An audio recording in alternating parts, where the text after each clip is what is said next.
આજના વિષયની શરૂઆત કરતા પૂર્વે હું તમને એક પ્રશ્ન પૂછું કે જો તમને કોઈ એમ કહે કે તમને દુનિયામાં બધા સુખ સંપત્તિ ને પ્રતિષ્ઠાન સફળતા આપીશ પણ અંતે મોક્ષ નહીં મળે તો શું તમે તૈયાર છો? તૈયાર આમાંથી કોઈ નથી. પણ બીજી તરફ તમને કોઈ એમ કહે કે જીવનમાં થોડા કષ્ટ આવશે, થોડા તમારા કામ પણ બગડશે, થોડીક તમારી ઈચ્છાઓ પણ પૂરી નહીં થાય, પણ અંતે છે ને તમને ભગવાનનું ધામ મળશે, તો તમે આમ કયા વ્યક્તિનું માનો? અને તમારે શું જોઈએ છે? તો તમારે મોક્ષ જોઈએ છે. તો આજનો વિષય આપણો એવો જ છે. પણ આ વિષયની શરૂઆત કરતા પૂર્વે આપણે ભગવાનને પ્રાર્થના કરીએ, ભગવાનનું મંગલાચરણ કરીએ, અને પછી આપણે જન્મ શા માટે થયો છે ને આપણે શું કરવાનું છે ને શું ભૂલ થઈ રહી છે એનો આપણે વાત પછી કરીએ. પણ પ્રથમ આપણે ભગવાનનું મંગલાચરણની અંદર જોડાઈએ. હે નાથ મુજને મતિ શુદ્ધ દેજો, હૈયે સદા સેવક ભાવ રહેજો. છો શબ્દો મારા પણ યાપ આવીને કહેજો, રાજી થઈ અક્ષર ભાવ દેજો, રાજી થઈ અક્ષર ભાવ દેજો. શ્રી સ્વામિનારાયણ ભગવાનની જય. અક્ષર પુરુષોત્તમ મહારાજની જય. ગુણાતીતાનંદ સ્વામી મહારાજની જય. પ્રમુખ સ્વામી મહારાજની જય. પ્રગટ ગુરુ હરિ મહંત સ્વામી મહારાજની જય. સુરત અક્ષરધામ મહોત્સવની જય. સિયાવર રામચંદ્ર ભગવાનની જય. દરેક દિવ્ય મુમુક્ષુ હરિભક્તોને ભાવ ભર્યા સ્નેહ ભર્યા જય સ્વામી નારાયણ. આજનો દિવસ એટલે કે રવિવારનો દિવસ. આજના દિવસે આપણે એક પ્રશ્નનો જવાબ આપણે મેળવવાનો છે કે ખરેખર આપણા જીવનની અંદર આપણે શું પ્રાપ્ત કરવાનું છે ને શું કરવા માટે આવ્યા છીએ. કારણ કે ઘણી બધી વખત આ વાતને આપણા જીવનની અંદર આપણે દ્રઢ નથી કરતા ને એટલે આપણે સુખી રહી શકતા નથી. પરંતુ સુખી થવા માટે અને આધ્યાત્મિક અને લૌકિક માર્ગની અંદર આગળ વધવા માટે આ વાતને સમજવી ખૂબ જરૂરી છે.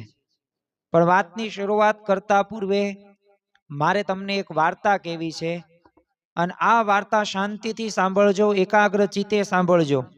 શા માટે? કારણ કે આ વાર્તાના આધારે જ તે આપણા આજના પ્રશ્નોના જવાબો આપણે મેળવવાના છીએ કે ખરેખર આપણો જન્મ તો થયો છે.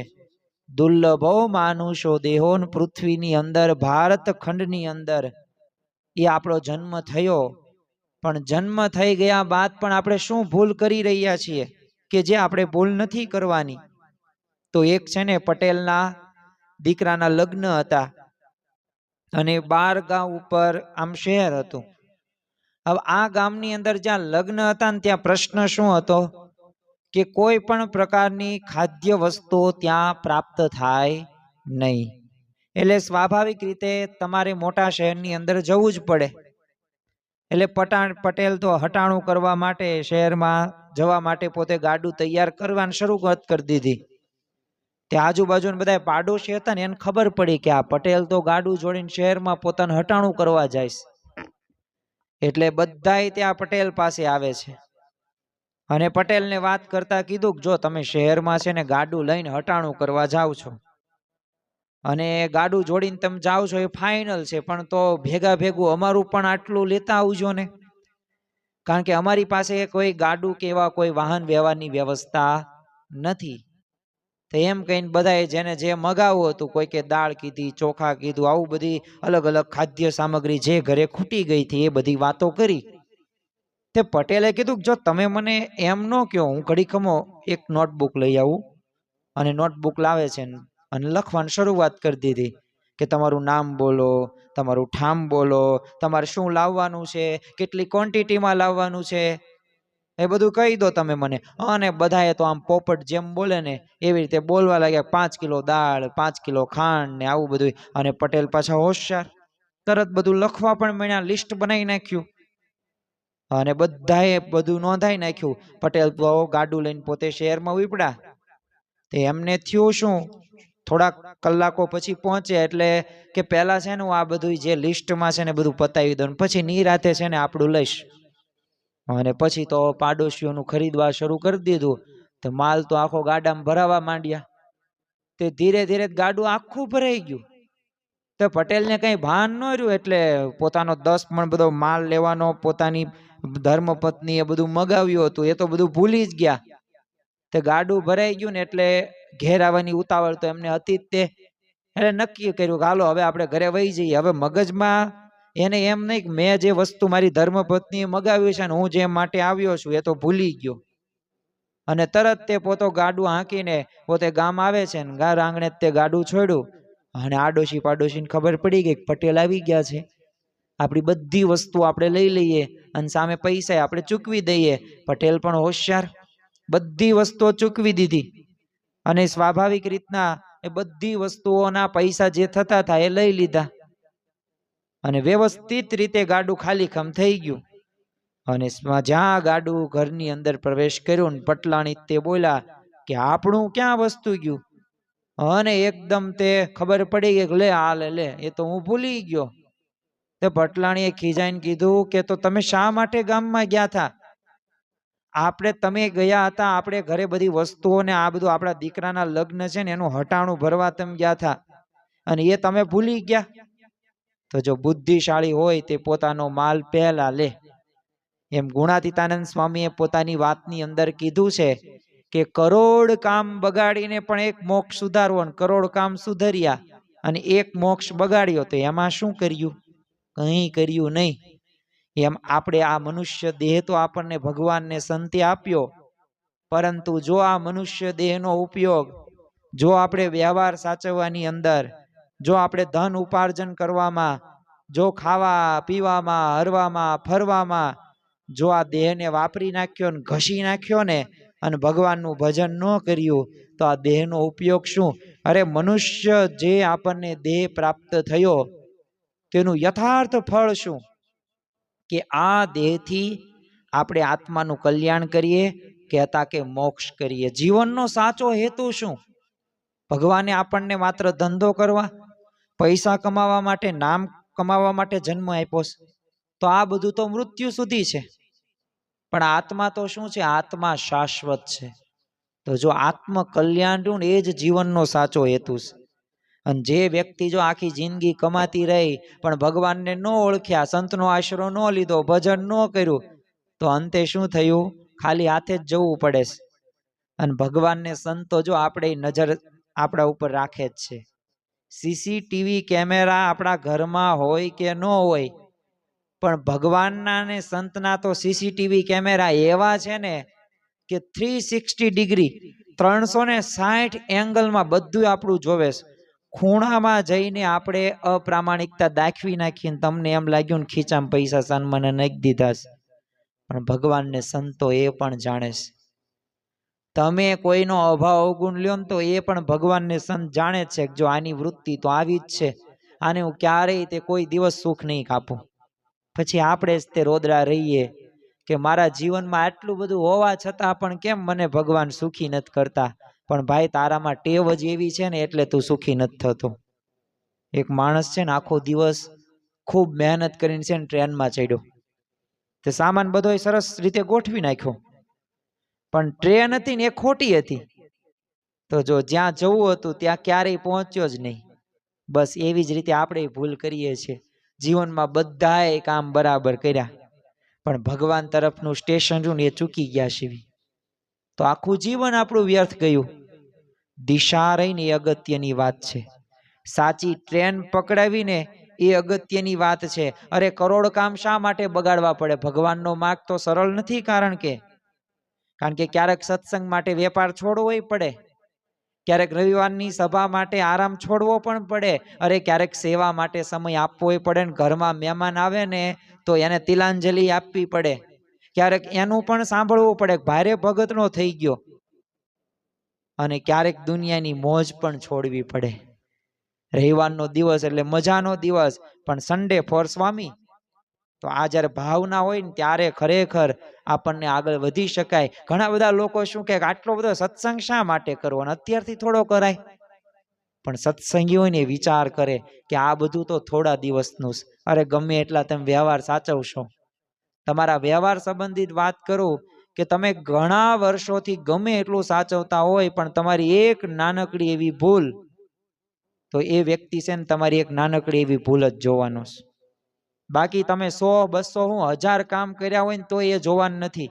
માણસને ભૂલ જ દેખાય. માણસને પોતાનો અહંકાર ઘમંડ થોડોક ઓગળે નહીં, ઓગળતો નથી ને એટલે જ પ્રશ્ન છે.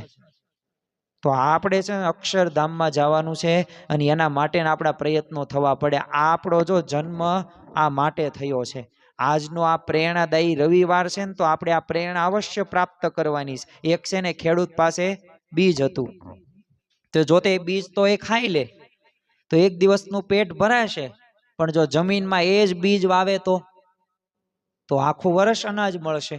બસ એવી જ રીતે સત્સંગમાં આપેલો સમય હોય કે સેવા હોય કે ત્યાગ હોય, સમર્પણ હોય, ભક્તિ હોય, દાન ધર્માદો હોય, તો આ બધું વાવેલું બીજ છે જેનું ફળ શું મળશે? અક્ષરધામ પ્રાપ્ત થશે. તમે ભગવાન રામના ઉપાસક છો, કંઈ વાંધો નહીં, તમારા જીવનની અંદર તમે એ ધામને પ્રાપ્ત કરશો. બધાય પોતાના સંપ્રદાયને અનુલક્ષીને પોતે એવી ભજન ભક્તિ કરતા હોય, પણ દરેકનો એક જ સિદ્ધાંત છે, ધ્યેયો નારાયણો હરિ. દરેક શાસ્ત્રનો સાર છે આત્મકલ્યાણ, આત્માનું કલ્યાણ કરો. અને કરોડ કામ સુધર્યા પણ મોક્ષ બગડ્યો. ભલે કરોડ કામ, કેટલાક લોકો શું મોટા મોટા બંગલાઓ બનાવે, મોટી આમ કાર રાખે, Rolls Roy, BMW, Mercedes, range Rovers, સમાજમાં માન સન્માન નહીં મેળવેશ, પણ ભગવાન સાથે સંબંધ નથી તો અંતે શું બચ્યું? મૃત્યુ પછી તો રોલ્સ રોય ક્યાં સાથે આવવાની? ધન આવશે નહીં આવે, સંબંધીઓ સાથે નહીં આવે. એટલે માત્ર ભગવાનનું ભજન અને જે સત્સંગ કર્યો છે ને એ જ સાથે આવવાનું છે અને એ જ કરવા જેવું છે. અને ખરેખર ભગવાનને ગુણાતીત સંતને આપણે રાજી કરવાના છે. અને રાજી ક્યારે થાય? પ્રશ્ન આપણને ઘણી વખત થાય ને કે મારે તો ભગવાનને સંતને રાજી કરવા છે. તો રાજી ક્યારે થાય? કે એમની આજ્ઞા પ્રમાણે જીવન બનાવીએ, અને એ જ જીવનની સૌથી મોટી સફળતા પણ છે. બાકી બધું તો જો સમય સાથે છૂટી જ જવાનું છે. ભગવાન અને સંત ક્યારે રાજી થાય? તો દરરોજ આપણે નિયમિત પૂજા વ્યવસ્થિત કરીએ, રોજ એક વચનામૃતને 5 સ્વામીની વાતો વાંચીએ, રવિવારની રવિ સભા ભરીએ, દરરોજ આપણે ભગવાનનું સ્મરણ કરીએ, ઘર સભા કરીએ. અને એટલું જ નહીં, આપણે જે આજ્ઞા આપી છે, જે ઉપાસના આપી છે, એ સંબંધિત જો નિયમો જો આપણા જીવનમાં દ્રઢ થાય તો અવશ્ય રાજીપો પ્રાપ્ત કરી શકીએ. તો દરેક નિર્ણય પહેલા આપણે વિચાર કરવાનો કે આ જે હું કાર્ય કરું છું એનાથી મારો મોક્ષ સુધરશે કે બગડશે? હું આ વિષયોની અંદર આસક્ત થયો છું, તો આ વિષયોમાં આસક્તિ જે થઈ છે એના લીધે મારું કામ આગળ વધશે મોક્ષ બાબતે કે નહીં વધે? તો જો આ સતત વિચાર કરીશું ને તો અવશ્ય આપણને લાભ થશે. અને જો યાદ રાખવું કે આ દુનિયામાં તો કરોડો કામો છે, કામ ખૂટે એવા છે જ નહીં, અને ખૂટશે પણ નહીં. વ્યવહાર જેમ ન ખૂટે ને એમાં કામો પણ નહીં ખૂટે. અને કેટલું તેમ કરશો, આમ કામ તો ફરીથી થઈ શકશે, ધંધો જો ફરી ઊભો થઈ શકે, રંકમાંથી તમે રાજા પણ બની શકો, પૈસા તમે સાવ એટલે કંઈ નહીં હોય ને તોય ફરી કમાઈ શકશો. પણ માનવ દેહ અને જે આ મોક્ષની તક રહે ને એ ફરી નહીં મળે. અને ફરી નહીં મળે, એની નહીં મળશે એની ખાતરી પણ નથી પાછી. એટલે જન્મા ત્યાંથી જરૂર જાણો, મરવાનું છે માથેજી. તો ખરેખર આ જન્માન ત્યાંથી જરૂર જાણજો, મરવાનું ફાઇનલ છે. કાંઈ લાવ્યા નથી ને કાંઈ લઈ પણ નથી જવાના. આ સંસારની એક વાસ્તવિકતા છે. એટલે આપણે જીવનની અંદર એક જ સંકલ્પ કરવાનો છે કે કરોડ કામ બગાડવા પડે ને તો પણ ચાલશે, કરોડ કામ બગાડવા પડે તો પણ ચાલશે, પરંતુ ભગવાનને સંતને રાજી કરીને મારો મોક્ષ છે ને જરૂર સુધારવો છે. નાની એવી વાત છે પણ સમજવા જેવી વાત છે. જે સમજ્યા છે ને એ સુખિયા થઈ ગયા છે. એટલે આ જે ભૂલ કરીને, જે બોધ કથા આપણે જોઈ, જે વ્યક્તિએ ભૂલ કરીને એવી ભૂલ આપણે નથી કરવાની. આ ગર્ભવાસની અંદર ફરી વખત આપણે આવવું જ નથી. આ જન્મ મરણમાં ફરી વખત આવવું જ નથી. આપણે આપણા જીવનું કલ્યાણ કરવું છે, આપણે આપણો મોક્ષ કરવો છે. ધર્મ, જ્ઞાન, ભક્તિ અને વૈરાગ્ય સહિત ભગવાનને રાજી કરવા છે. જે રીતે જલારામ બાપા કે નરસિંહ મહેતા કે મીરાબાઈ કે પાનબાઈ કે ગંગા સતી જે રીતે ભગવાનને પામી શક્યા ને, એવી જ રીતે મારે પણ ભગવાનના ધામને પામવું છે. આ વિચાર જો હશે ને તો આપણે આ વિષયોમાંથી અનાસક્ત થશું. બાકી તો ગમે એટલું ખાશું, ગમે એટલું હરશું ફરશું, મોજ મજા કરશું ને ક્ષણિક આનંદ આવશે, ક્ષણિક સુખ આવશે. બાકી ભગવાનને સંતની મૂર્તિમાં જ સુખ છે. થાય એટલું ભજન કરીએ, થશે જ તે. બાકી જો કોઈક એમ કહેતા હોય ને બાળપણની અંદર, યુવાનીની અંદર ધંધો વ્યવસાય નોકરી જ બધું બરોબર રીતે કરવું જોઈએ, 100% એમાં જ ધ્યાન આપવું જોઈએ. આ બધું ભજન ભક્તિ તો છે ને 50-60 વર્ષની ઉંમરે થાય. અને અત્યારના સમયની અંદર રળવાનો સમય છે, એટલે રળી જ લેવાનું હોય, પૈસા જ કમાઈ લેવાનું હોય. પ્રતિષ્ઠા, માન ને નોકરી, ધંધો ને વ્યવસાય કરવું જોઈએ, સારામાં સારી રીતે કરવું, એમાં ના જ નથી. પણ આ મુદ્દો પાછા ચૂકી ન જતા. આ મુદ્દો જો ચૂકી ગયા, ભૂલી ગયા ને, તો પછી ફરી વખત આવવું પડશે. અને તમે નક્કી કર્યું છે કે મારી ઉંમર 70-80 વર્ષ સુધી મારો જીવ ટકશે ત્યાં લોકની અંદર, શું તમને એવું ભગવાને કોઈ સ્ટેમ્પ કરીને દીધું છે? તમને ફાઇનલ કરીને દીધું છે? ક્યારે શું થશે ખબર પણ નહીં પડે. એટલે એક વાત તો અવશ્ય યાદ રાખજો કે જીવનમાં ડગલે ને પગલે આ વિચાર કરજો. ભલે તમે નાના હોય કે મોટા હોય, આજ ઘડી અભી ઘડી હું મૃત્યુ મારું થવાનું છે, આ વિચાર સાથે જીવજો. એટલે તમને વિષયોમાંથી આમ કહેવાય ને કે સહેજે સહેજે અનાસક્ત થઈ જશો. લેવાશો જ નહીં વિષયોમાં. બાકી જો વિષયો તો છે ને દમ ઘોષના દીકરા જેવા છે, રાક્ષસો જેવા છે. આવશે તે કામ, ક્રોધ, લોભ, મોહ, મત્સ, માયા, તૃષ્ણા, અહંકાર. ગમે એટલું ભોગવશો ને ક્યારેય શાંત નહીં થાય. અને બાકી જો નાના હોય ને યુવાની હોય ને ત્યારે તે આપણે આ આંખ, કાન, નાક, હાથ, પગ બધું સારું હોય. બાકી 60, 70, 80 વર્ષની ઉંમર થશે ને ત્યારે મંદિર જવું હશે ને તોય તે આપણને મનમાં વિચાર આવશે કે હાથ પગ તો બરાબર રીતે કામ નથી આપતા. તો જો આ વિચારો રહ્યાની દ્રઢતાથી આપણે પાલન કરવાના છે. તો આજના આ દિવસે, પ્રેરણાદાયી રવિવારના દિવસે, આપણે ખાસ ભગવાન અને સંતના ચરણોમાં પ્રાર્થના કરીએ કે આ વાર્તા કે આ પ્રસંગ રહ્યો ને એ અમે કાયમ યાદ રાખીશું અને અમારે જે કરવાનું છે ને એ કરશું. બીજા બધાયનો અમે વહીવટ કરશું નહીં, બીજા બધાયનો અભાવ અવગુણમાં પડશું નહીં. જે કરે એ બધાય ભોગવે. અને ભગવાનને સંત બધાયનું સારું જ કરશે. એ તમે એનો અવગુણ લીધો છે એટલે તમે એવું બોલો કે એ ભોગવે. ભોગવે એમ ન બોલાય. એનું સારું થાય ને એવું આપણે ઈચ્છવું. બધાયમાં ભગવાન રહેલા છે, બધાયનું સારું થાય, બધાય આગળ વધે, આ જ ભાવના સાથે જીવન જીવવું જોઈએ આપણે સર્વ કોઈએ, હું હોય કે તમે હોય. તો આજના દિવસે મહારાજ સ્વામીના ચરણોમાં પ્રાર્થના કરીએ કે અમે આ નિત્ય અનુસંધાન રાખી શકીએ એવી બળ, બુદ્ધિ અને શક્તિ આપજો. શ્રી સ્વામિનારાયણ ભગવાનની જય.